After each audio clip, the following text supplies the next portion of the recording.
क्या आपने नोटिस किया है कि आजकल बच्चे छोटी सी बात पर गुस्सा कर देते हैं, बार बार रात में जाग जाते हैं या स्कूल में बहुत रेस्टलेस रहते हैं? शायद आप सोचते हो कि ये बस आजकल की लाइफस्टाइल का असर है, लेकिन रिसर्च कहती है कि इसकी जड़ गर्भावस्था के समय माता पिता का मेंटल स्टेट होता है।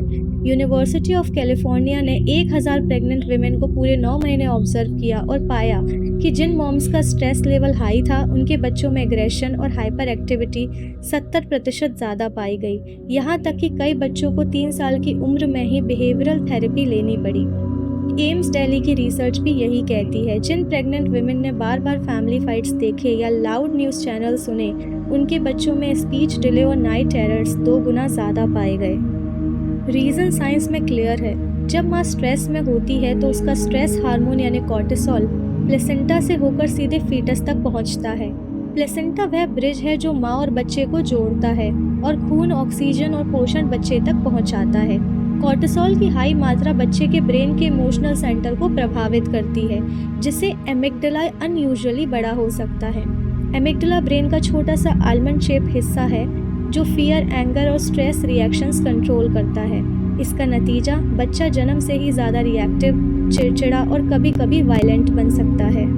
हमारे शास्त्रों में भी हजारों साल पहले लिखा गया है, गर्भकाल में माता की क्रोधाग्नि भ्रूण के चित्त को विकृत कर देती है, और आज मॉडर्न साइंस इसे एपिजेनेटिक मेमोरी के नाम से प्रूफ कर रही है। एपिजेनेटिक मेमोरी का मतलब है कि आपके जीन्स में एक तरह के स्विचेस होते हैं जो यह तय करते हैं कि कौन सा जीन एक्टिव होगा और कौन सा सोया रहेगा। जब माँ का एनवायरनमेंट पॉजिटिव होता है तो ये स्विचेस अच्छे जीन्स को एक्टिवेट कर देते हैं, जैसे लर्निंग एबिलिटी, कामनेस, और जब स्ट्रेस या नेगेटिविटी होती है तो ये स्विचेस उन जीन्स को एक्टिवेट कर देते हैं जो एंग्जाइटी, एग्रेशन और मूड डिसऑर्डर्स ट्रिगर करते हैं। यह बदलाव बच्चे के डीएनए में मेमोरी की तरह स्टोर हो जाते हैं और उसकी पर्सनैलिटी और बिहेवियर को लाइफ लॉन्ग शेप करते हैं।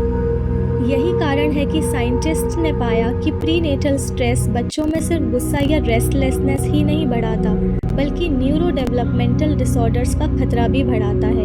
एक बड़ी रिव्यू स्टडी बताती है कि हाई प्रीनेटल स्ट्रेस से ADHD, autism spectrum disorder, mood disorders और इमोशनल डिसरेगुलेशन का रिस्क सिग्निफिकेंटली बढ़ जाता है। एक लार्ज स्केल कोहोर्ट स्टडी में यह भी पाया गया कि ऐसे बच्चों में इन्फेक्शंस और बीमारियों का रिस्क पहले साल में 38% ज़्यादा होता है। यानी स्ट्रेस सिर्फ माइंड नहीं, बॉडी की इम्यूनिटी तक को वीकन कर देता है।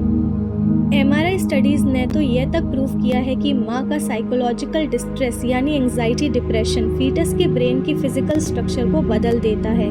सेरेबेलम, कॉर्टेक्स, एमिग्डाला और हिपोकैम्पस में वॉल्यूम चेंजेस देखे गए हैं, जिनका असर बच्चे के लर्निंग एबिलिटी, इमोशनल कंट्रोल और मेमोरी पर पड़ता है। WHO की रिपोर्ट के अनुसार पिछले 10 सालों में गर्भवती महिलाओं में एंग्जाइटी और डिप्रेशन के केसेस 25% बढ़ गए हैं, और यही स्ट्रेस आज बच्चों में हाइपर एक्टिविटी, एग्रेशन और स्लीप डिसऑर्डर्स की सबसे बड़ी वजह बन रहा है। हमारे शास्त्र में लिखा है, यथा माता तथा पुत्रः, और मॉडर्न एपिजेनेटिक्स अब इसे साइंटिफिक प्रूफ दे रही है। सोचिए, अगर आप प्रेगनेंसी के दौरान भगवत गीता पढ़ती हैं, काम म्यूजिक सुनती हैं और ग्रेटिट्यूड प्रैक्टिस करती हैं, तो आपके बच्चे के न्यूरॉन्स उसी पॉजिटिव पैटर्न में जुड़ते हैं। मैसेज एकदम क्लियर है, आपकी हर सोच, हर इमोशन, हर डर या खुशी लिटरली आपके बच्चे का भविष्य डिजाइन कर रही है। प्रेगनेंसी सिर्फ एक बायोलॉजिकल प्रोसेस नहीं, बल्कि एक स्पिरिचुअल और साइंटिफिक इंजीनियरिंग है। आज जो आप सोच रही हैं, वही आपके बच्चे का कल बन रहा है। इसलिए प्रेगनेंसी को सिर्फ सबसे पीसफुल, हैप्पी और पॉजिटिव एक्सपीरियंस बनाइए, क्योंकि यही आपके बच्चे का पहला संस्कार है। जय हिंद, जय भारत।